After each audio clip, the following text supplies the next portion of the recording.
Réalisez que nous sommes à quelques instants de la croix, où Jésus va dans un lieu. Pasteur Daniel, on dit qu'il avait coutume d'y aller dans ces lieux. Et Jésus, quand il arrive dans ces lieux, les disciples l'ont suivi. Et quand ils arrivent dans ces lieux de retraite, ces lieux de consécration, la première des choses que Jésus a dit, c'est prier. Dites après moi, prier. Mais pourquoi donc prier? Pourquoi donc la prière est-elle nécessaire? Jésus rajoute dans son discours pour dire, afin que vous ne tombiez pas en tentation. Ça veut donc dire que plusieurs personnes qui tombent, c'est parce qu'ils ne prient pas.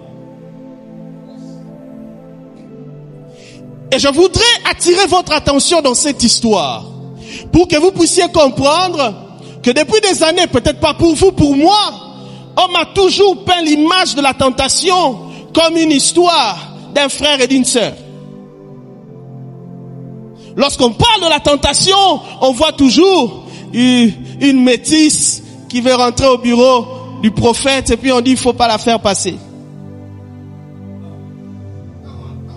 Lorsqu'on parle de tentation, on voit toujours un frère qui se retrouve dans un lieu où il y a beaucoup de sœurs compliquées avec des robes façon, il dit non, fuyez la tentation.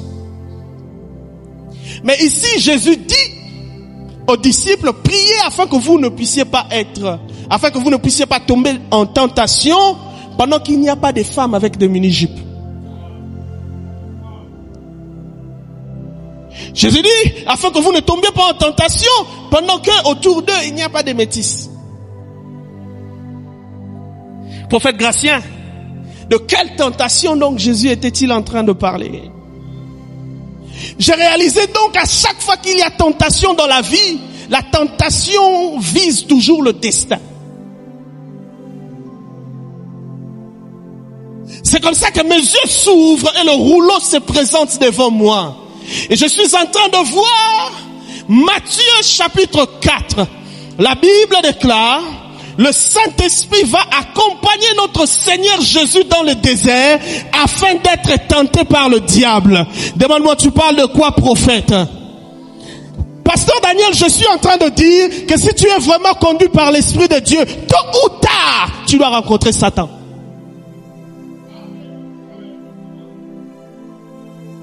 C'est l'Esprit qui amène Jésus dans le désert afin d'être tenté par le diable.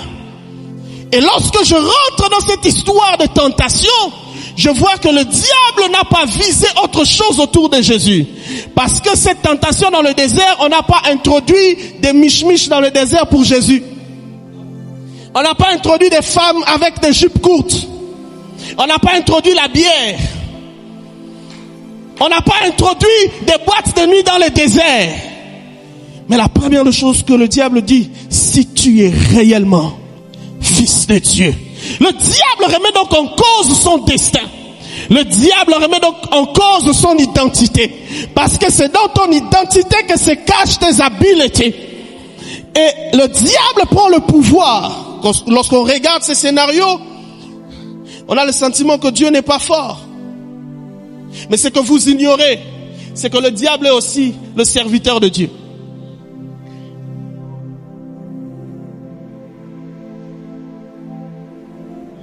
Il prie Jésus. Il l'amena sur une montagne élevée.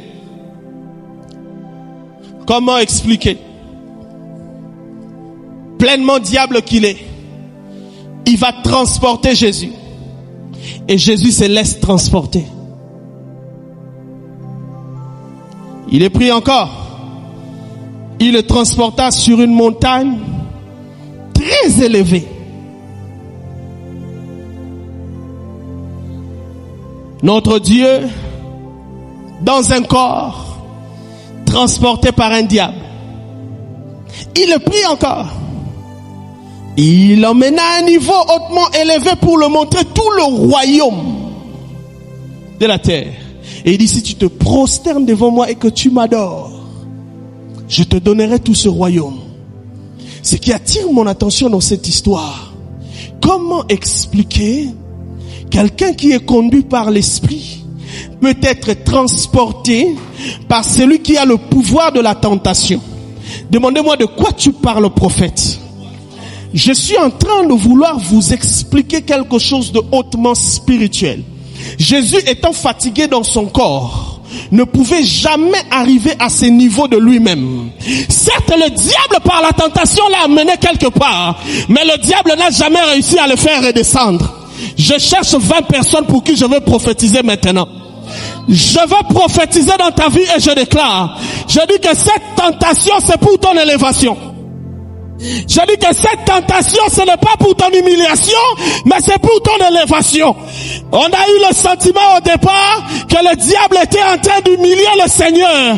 Mais j'ai réalisé que Jésus étant faible dans son corps, il ne pouvait pas arriver à cette dimension. Qu'est-ce que tu dis, prophète? On a commencé à t'insulter dans le quartier. Ton nom est parti de gauche à droite. Mais c'est que je réalise, de toi seul, tu ne pouvais pas faire ta communication. Je suis en train de dire à quelqu'un, cette tentation ne sera pas pour ton humiliation, mais pour ton élévation. Si c'est à toi que je parle, dis Amen. My God. Et Jésus dit, afin que vous ne tombiez pas en tentation. Je comprends donc que la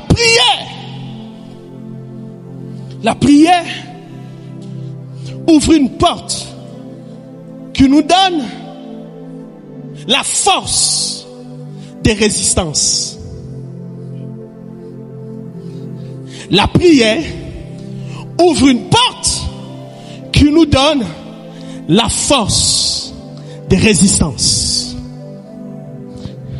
Revenons en amont. Quand l'histoire commence, la Bible déclare que Jésus va les emmener dans un lieu où il y avait coutume d'y aller. Il y a ici une nuance. Il y a ici question de remettre en cause notre façon de prier. Par notre façon de prier, nous désirons tellement que le Seigneur puisse se rapprocher de nous. Mais est-ce que vous réalisez que dans cette histoire, c'est Dieu qui les amène dans un lieu qu'il avait coutume d'y aller pour prier. En d'autres termes, il les amène dans le lieu de sa consécration ou dans le lieu de sa retraite. J'ai compris donc, pour atteindre des niveaux excellents, pour atteindre une dimension qui dépasse la dimension d'hier, il ne faut pas chercher plus de Dieu, mais il faut investir plus de toi en Dieu. Depuis un temps, nous crions, plus de toi, Seigneur, dans nos prières. Plus de toi, Seigneur, dans mes affaires. Plus de toi, Seigneur, dans tout ce que j'entreprends. Au-delà de la prière, il faut faire un peu plus. Au-delà de la prière, il faut pousser un tout petit peu. Jésus les amène dans la zone de prière. Mais la Bible dit, il avança encore un peu plus. Et quand il avance un peu plus, quand il pousse encore un peu, au-delà de 3 heures de prière, au-delà de 5 heures de prière, au-delà de 10 heures de prière, la Bible déclare que les anges sont venus l'assister. Si donc la prière ouvre une porte pour la résistance, la consécration ouvre la porte de l'assistance.